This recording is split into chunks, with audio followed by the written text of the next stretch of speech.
నా పేరు వినోద్ కుమార్ యాదవ్. ఇక్కడ కార్వాన్ అమలాపూర్లో నా డైరీ ఫామ్ ఉంది. ఇది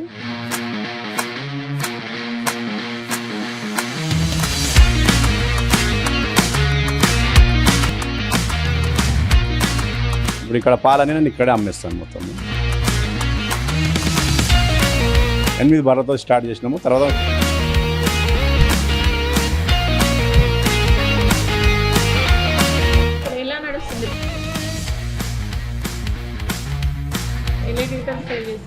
మా దగ్గర రోజు ఎలాంటి ఫుడ్ పెడుతుంటారు వీటికి? మేము ఇది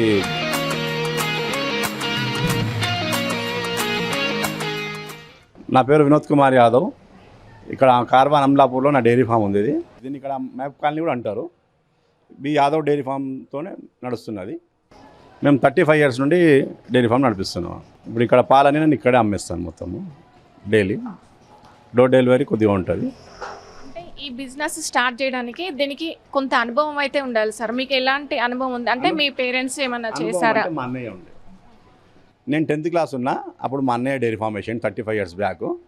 తర్వాత కొద్ది రోజుల తర్వాత మా అన్నయ్య నేను ఇద్దరం నడిపించినాము. ఇప్పుడు మా అన్నయ్య మ్యారేజ్ అయిపోయిన తర్వాత మా అన్నయ్య అలా వేరే డైరీ ఫామ్ పెట్టి నేను డైరీ ఫామ్ నడిపించుకుంటున్నాను. ఫస్ట్ అసలు ఎన్ని బర్రెలతో స్టార్ట్ చేశారు ఫామ్? 8 బర్రెలతో స్టార్ట్ చేసినాము. తర్వాత 40 బర్రె దాకా అయినాయి మా దగ్గర. తర్వాత ఇప్పుడు మళ్ళీ డివైడ్ అయిపోయిన తర్వాత కొద్దిగా ఒక్కలతో అవుతలేదు, కానీ ఇప్పుడు మా దగ్గర కొద్దిగా 20 బర్రెలు పెట్టినాము. ఇప్పుడు మా అన్నయ్య దగ్గర కూడా 40 బర్రెలు ఉన్నాయి. ఎలా ఉంది సార్ మీకు? అంటే సక్సెస్ వెంటనే వచ్చిందా? అప్పుడు బాగా ఉండే బిజినెస్. 15 ఇయర్స్ బ్యాక్ బిజినెస్ చాలా బాగుండేది. 15 ఇయర్స్ తర్వాత ఇప్పుడు అంత ముందటంత లాభం లేదు బిజినెస్లో. ఏంటంటే ఇప్పుడు మనం వేరే దగ్గర జాబ్ చేయలేక మన ఓన్ బిజినెస్ లాగా వేరే వాళ్ళ పైన ఆధారపడలేక మనం జీవిస్తున్నాం అనంటే ఉంది, అంతే. మేము 10th పాస్ అయినా మేడం. 10th పాస్ అయినా అప్పుడే 10th ఉన్నప్పుడే డైరీ ఫామ్ చేసినాం. అప్పటి నుండి బిజినెస్లోనే ఉన్నాం. ఎలా నడుస్తుంది? బాగా నడుస్తుందా? ఇప్పుడైతే పర్లేదు, మంచిగా నడుస్తుంది మాకు. రోజు ఎన్ని లీటర్లు అమ్ముతుంటారు మీరు? ఎన్ని లీటర్లు సేల్ చేస్తుంటారు? మా దగ్గర రోజు 2 టైంలు కలిసి 150-200 లీటర్ పాలు అమ్ముతాం. ఇప్పుడు కాకపోతే పెద్ద పెద్ద డైరీస్ వేస్తున్నారు కదా, ఈ దీనికి ఐటీ లేదు. దానివల్ల పెద్ద పొలిటికల్ లీడర్స్, ఐపీఎస్ ఆఫీసర్లు వీళ్ళంతా వేయడం వల్ల మా వాళ్ళ మీద భారం పడుతుంది. ఎందుకంటే వాళ్ళు ఇష్టం ఉన్నట్టు బర్రెలకు రేటు పెడుతుర్రు. అందులో మా బర్రెల రేటు పెడుతుంది. దీనిపైన ఆధారపడి దీనిపైన బతికే మిడిల్ క్లాస్ వాళ్ళకి జర కష్టమైంది. అంటే మీరు ఎలాంటి ఫుడ్ పెడుతుంటారు వీటికి? మేము ఇది జొన్న సప్పది కుట్టి వస్తుంది, అది పచ్చిగడ్డి, కంది చున్ని వస్తుంది, అది గోధుమ పొట్టు. బిజినెస్ బాగానే ఉంది కానీ ముందట అంత ప్రాఫిట్ లేదు. పెట్టిన తర్వాత ఎన్ని రోజులకు మీకు మంచిగా సక్సెస్ అనేది వచ్చింది? మేము స్టార్టింగ్ అప్పుడు మేము 90లో పెట్టాము. అప్పుడైతే బాగానే మాకు వెంటనే లాభం చూపించింది. తర్వాత మేము 2010 వరకు బాగానే ఉండే. ఇప్పుడు అంతా లేదు. ఇక్కడే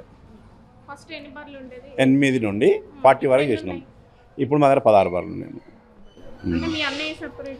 సపరేట్. తనకు 40 బర్రెలు ఉన్నాయి, 40 బర్రెలు. ఆయన అక్కడ శంషాబాద్ దగ్గర వేసాం. 10 లీటర్ల నుండి 15 లీటర్ల వరకు ఇస్తాయండి. కొన్ని బర్రెలు 10 ఇస్తాయి, కొన్ని 12, కొన్ని 14. ఇప్పుడు ఒక్కో బర్రె కొనడానికి పోతే 170, 160 కావాలి. అంతకంత ముర్రా జాతి హర్యానా ముర్రా జాతి మంచి జాతి. వేరే జాతి కూడా బాగానే ఉంటుంది, దూలియా, మా గుజరాతీ అవే ఉన్నాయి. ఇవన్నీ ముర్రా జాతి మొత్తం. దూలియా జాఫరీబాదీ జాతి కూడా మంచిదే, పాలు బాగా ఇస్తుంది, కానీ దానికి మెయింటెనెన్స్ ఎక్కువ ఉంటుంది. ఏంటంటే దాని ఆరోగ్యం పాడేందంటే కొద్ది తొందరగా కుదురుకోదు. ఇవి తొందరగా కుదురుకుంటాయి, వీటికి మెయింటెనెన్స్ తక్కువ ఉంటుంది కొద్దిగా. మంచిగా ఉంది. ఇప్పుడు ఇది మెడిసిన్ తక్కువ తింటుంది, ఆ మెడిసిన్ చాలా తింటాయి. ఓకే, చెప్పదలుచుకుంటే ఏంటంటే కొద్దిగా మాకు మిడిల్ క్లాస్ వాళ్ళకు, యాదవులకు ప్రభుత్వం నుండి సహకారం అందాలి. ప్రభుత్వ సహకారం ఏమీ లేదు. ఎందుకంటే ప్రధానికి కమర్షియల్ వాటర్ బిల్ ఇస్తారు, మాకు కరెంట్ పోతే కమర్షియల్ ఇస్తారు. రైతులకంటే మాది రైతు కిందికి వస్తుంది. రైతుకు ఐటీ లేదంటారు, కానీ మాకు ఐటీతో మాకు లాభం లేదు. మిడిల్ క్లాస్ కదా, పెద్దవాళ్ళు లాభం పొందుతున్నారు. కాబట్టి మాకు ఏమన్నా సబ్సిడీ ఇస్తే బాగుంటుందని మేము కోరుకుంటున్నాం. లేదు మేడం, మాకు ఉంది రైతులకు అంటారు, కానీ ఇక్కడ సిటీలో ఎవరికి దొరకదు. ఏ ప్రభుత్వం వచ్చినా అంటారు, కానీ ఇప్పటివరకు సిటీలో ఎవరికి ఏం లేదు.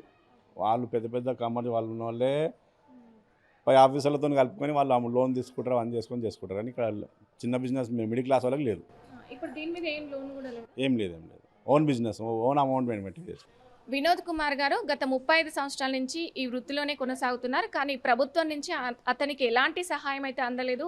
సో తను ప్రభుత్వాన్ని కోరుతున్నారు, ఇలాంటి మిడిల్ క్లాస్ వాళ్ళకి ప్రభుత్వం సపోర్ట్ చేయాలని. ఎవరైనా తనకి ఇక్కడి నుంచి కార్పొరేషన్స్ నుంచి కానీ ఏదైనా ఉంటే కానీ తనకి సహాయం చేయాలని అయితే వినోద్ కుమార్ గారు ఆశిస్తున్నారు.